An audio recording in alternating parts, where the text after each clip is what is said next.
J in the morning. Power 106.7. What's up? This is Common. Double J, I love your face. Yeah, that's what I'm talking about. Common's in the building. You know who else is in the building?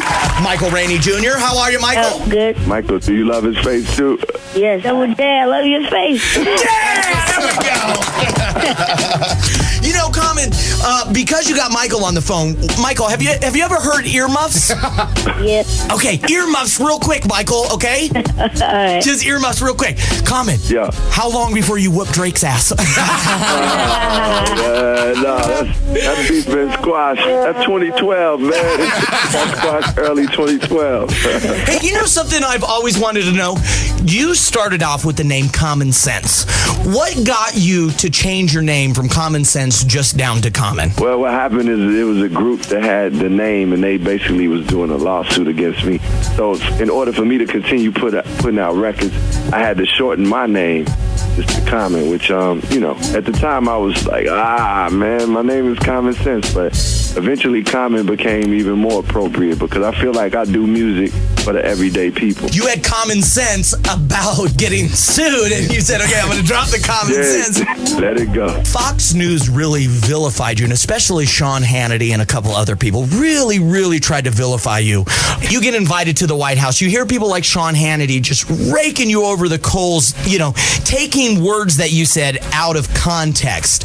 How do you, as a man, deal with that situation? I actually found some humor in it, in many ways, because I was like, a lot of stuff that they were saying, people that are aware of Common knew that that's not what I'm about. And of course, I'm a human being. I'm not perfect. So, it was like they were depicting me as a certain type of artist, which obviously I'm not. So it was kind of more, for me as a man, it's like when people say certain things about you, and if it's not true, then it definitely shouldn't affect you. But even if it is true, you have to look at it and be like, man, I'm not a perfect person no matter what. And, it's all about, for me, just having confidence and faith in yourself, loving yourself. So I didn't get too, thrown off track by it. I was actually like, man, it's incredible that Sarah Palin is talking about me. And in late night talk shows, they were having skits talking about me. I was like, man, this is incredible, actually. Did you ever think about sending Sarah Palin roses? That would have been pretty funny. Yeah, I could have just some roses. Let her know, too, that, man, I could have sent her roses and some of my music so she knew it wasn't crazy, You know what you should have done? You should have wrote, a poem about Sarah Palin, sent it with the... Man, that would have been pretty awesome. Trademarked it, Common. I'm just telling you, I don't want to be like the group Common Sense, but I will sue you, Common, if you use my idea. Hey, I'm going to use that idea, and I'm going to scratch what Big Sean says on the song Lamborghini Mercy, white girls politicking, that's the Sarah Palin. That's what I'm talking about. Hey, Michael, who is your favorite hip-hop artist? Common. I was going to rake him over the coals if he didn't say Common. Besides, Michael, where are you from? Are you from the East Coast? I'm from New York, yeah. Besides Common, who were some of your favorite hip-hop artists? Like Rick, Wu-Tang. Is Drake on that list? Not really.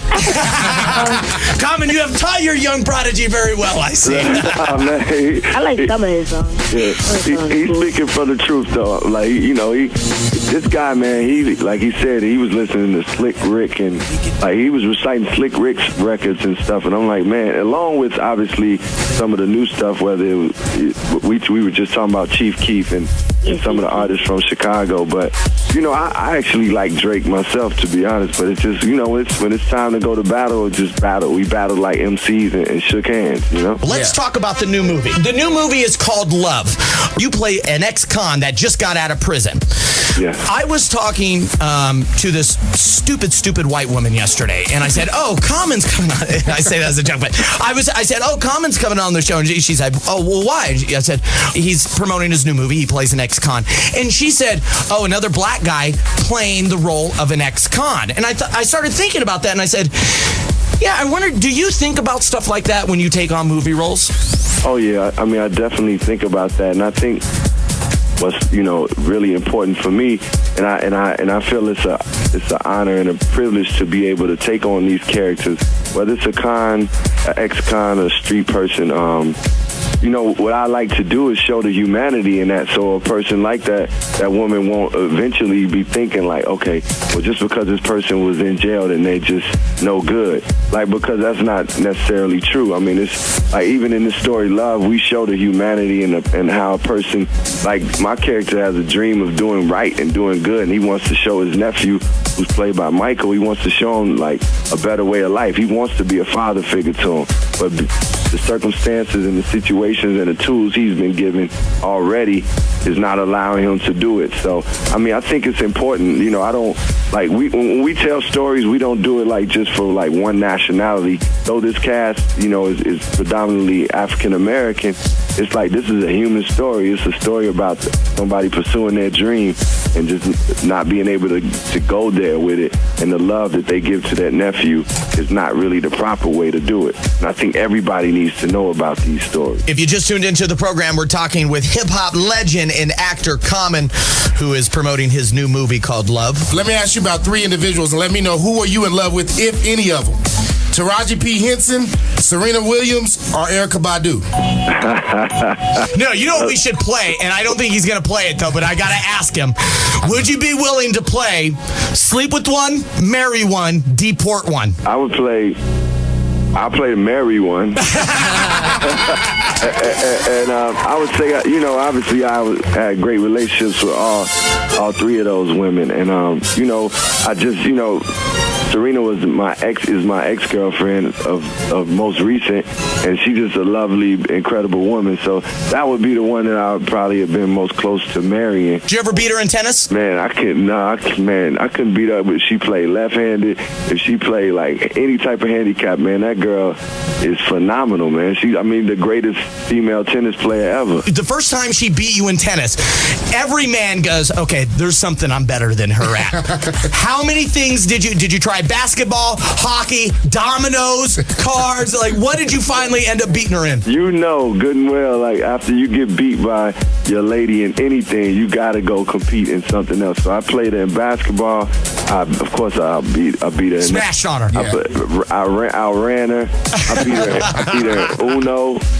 I beat her everything, anything, man. Spades. I'm competitive, man. Yeah, Serena would be the woman that. But I mean, now I'm not in love with anybody, so it's like, it's good. I have love for all 3 of them, but Serena is the one that I would say, was closest to marrying, and that was the last one that I was in a relationship with, so the love is always still there. Who's the craziest girl you ever dated? Like, just probably, nuts. Probably. I had a woman that, that I actually. Keep it real, man. A girl from Chicago. I'll just leave it at that. I don't want to. So she's strapped up every day then? Yeah, basically. He was crazy. I had a crazy girl from Chicago, man. You've been in several movies with Queen Latifah. What's you guys' relationship like? Oh, man, she is like one of the coolest people I ever met. I love working with her. We can hang out, man, and go kick it, get bubbly, have a good time. But she's just a good person, man. She treat everybody with respect. Man, she, supported me well when we did Just Right. And just, she's just like a good-hearted human being. She deserves all she gets. Now, how did you end up signing with Good Music, Kanye West's label? Ye, and I known Ye since, like, he was 19. He was working with No ID, who was producing my music at the time. And we've been cool from that point, but we really, like, reconnected in about 2003. And since then, he worked on my album B. And at that time, I was like, man, I should come out on Good Music. He was like, yeah. So I've been on Good Music since 2005 when I released that album.